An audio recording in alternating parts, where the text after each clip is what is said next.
Much like the famed mystery of DB Cooper, there is one channel member that always jumps in and says, hey, I want some of this sweet product at a sweet, sweet discount.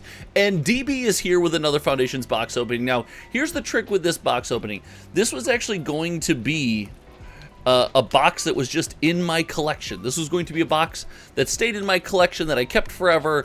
However, DB hit me up via email at hometowntcg@gmail.com and said, I need another box of Foundations. And so, DB, here you are. Thanks for the consistent and constant support. We're going to do this for every single set release. So if you're a channel member, make sure you reach out to me via the Discord or via email to get some sweet, sweet discounts. And if you're not a channel member and you still want a box opening, well, you'll pay closer to full price, but you can still reach out to me. So here we are with our last Foundations box opening, at least for some time. And I want to talk about the future of Magic Foundations as things have, begun to settle in, where we're sitting, where we're going to be, and what I think of this set in the long term. So join me today. Thank you so much for hanging out, and if you like videos like this, make sure you click that sub button, because for a small channel like mine, it means more than you can possibly imagine. And in the first pack, DB, the first pack!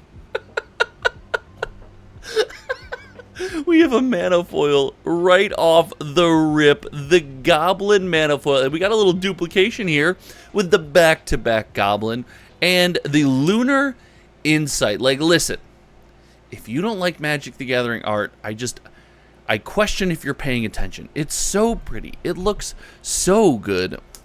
Moving on, we got to get this thing in a sleeve. Let's get some full art and borderless treatment here. Up to the Hunter in the foil variant, we have the Light and the Plains card. Now, some of these lands, like the Ajani Plains, like, look at how sick that is. And so the excitement of the early treatment here, Tolarian Terror, really cool to see this card constantly get printed. There's a lot of stuff this card can do. Get out of here, Pen. Don't want to risk you running into anything. And I have sleeves. I'll be sleeving all this up before it comes DB's way, but I want to keep the flow of the video going. Now, in the long term, Foundations is a set that I am extremely high on. It is booster boxes for the collector booster, or the collector booster box currently approaches, $360 before tax on things like TCG Player.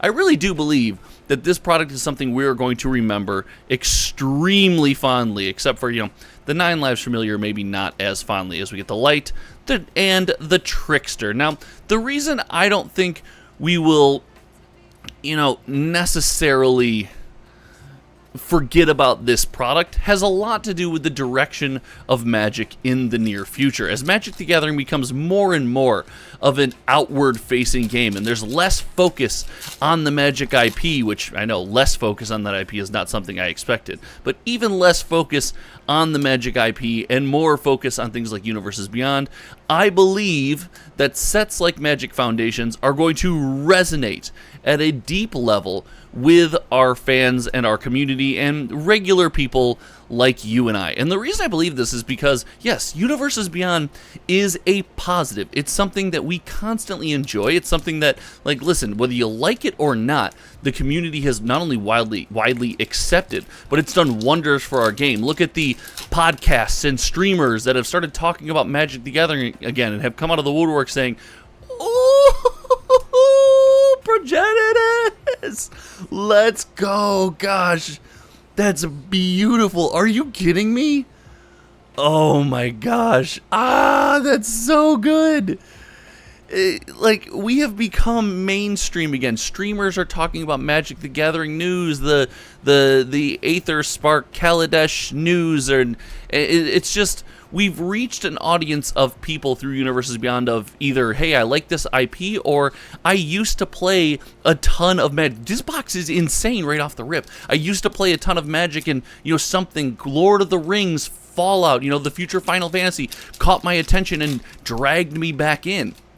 And for all these reasons, Universes Beyond is a positive. It's something really good for our game, although it's still not something that we as fans love all that much. It's not something that we've taken to in maybe loot.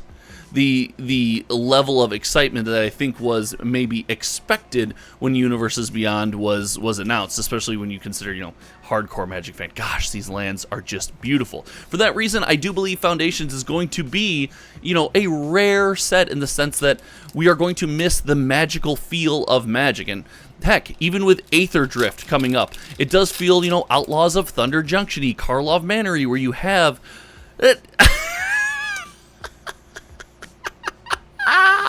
Yes! DB, this box is on fire! Let's go! Liliana Dreadhorde General in the full Monty, full art, full foily. Gosh, that's insane. Are you kidding me? Is that the mana foil?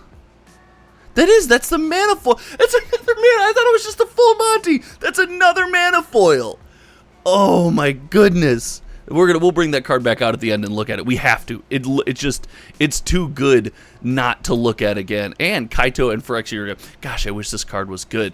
But we really have to accept that Universes Beyond has done, quite a bit to bring our game back, but it's going to become a rare experience where true Magic fans get to dig into, real old school Magic the Gathering feel. And what I was saying before this, the Outlaws of Thunder Junction, Karlov Manor subset theme is going to have to satiate us for a while, but Foundations is going to be that bridge that is built between the sub-theme sets and the full, just real Magic the Gathering feel. Solemn Simulacrum.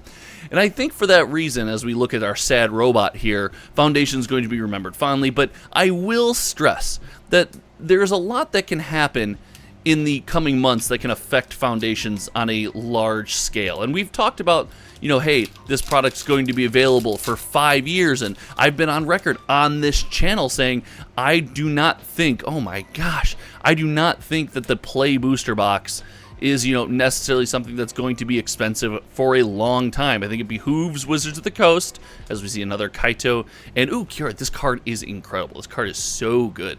As we see, Wizards of the Coast finding reasons, and it behooves them to have these things on the shelf. It behooves them to have a Magic set that feels like Magic the Gathering on the shelves at all times, and I think Foundations is going to be that.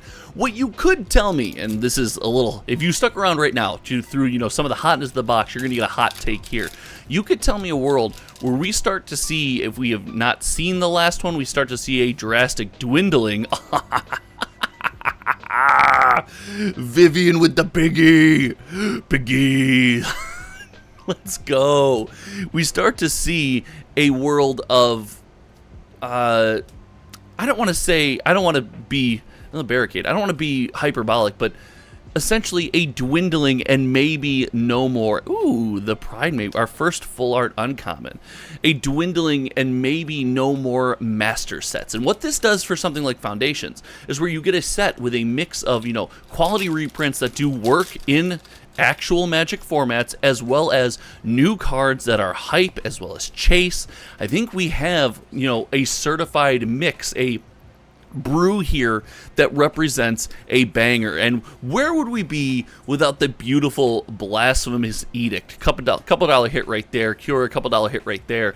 For that reason, again, I am high on the set in the long term, but I don't think the Play Booster Box is something that can maintain a super expensive price. All in all, I would be surprised, or you could tell me a story, I guess, with us in a year where we had things like Bloomburrow, Duskmourn. You could tell me a story where we look back on 2024, and in 5-10 years, this is the set that people reference. This is the set that is the winner, that people remember the years by.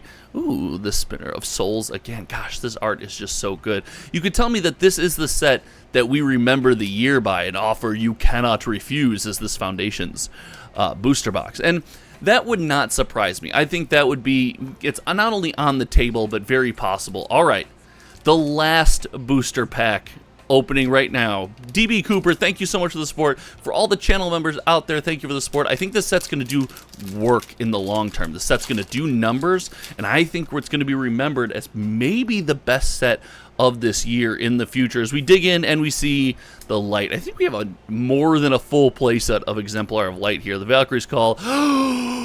Yes! We get to end on Big Dino. Big Dino is big. Big Dino is big and hits hard.